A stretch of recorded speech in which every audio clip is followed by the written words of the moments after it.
પડે કે ઘા કેવા હોય છે યાર, લાગણીના ઘા બહુ ઊંડા હોય છે. લાગણી હોય ને, લાગણી બંધાઈ ગયા પછી આનાથી દૂર થવું ને એ તો બહુ ઊંડા ઘા સહન કરવા પડે છે.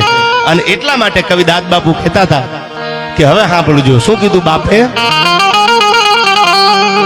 કે લૂંટાઈ ગયો મારો લાડ ખજાનો. પૈસા, અમીરાત, ગાડી, બંગલા એની વાત નથી કરી આમાં યાર. મારી દીકરી તો મારો લાડનો ખજાનો હતો. મારી દીકરી મારી આગળ લાડ કરતી હોય, મારી આગળ એ માંગતી હોય, બાંધતી હોય, બાપુ મારે આ લેવું છે, બાપુ મારે આ લેવું છે. હવે આ લાડ કરશે કોણ મારી આગળ? આ મારો લાડનો ખજાનો હવે મારો લૂંટાઈ ગયો છે. શું કીધું છે દીકરી માટે બાપે, કે લૂંટાઈ ગયો મારો લાડ ખજાનો. અન કવિ દાદ કે હું જોતો રહ્યો, આ લૂંટાઈ ગયો મારો લાડ ખજાનો. અન દાદ હું જોતો રહ્યો, પણ જાન ગઈ જાન જીવ ગયો જે માંડવામાં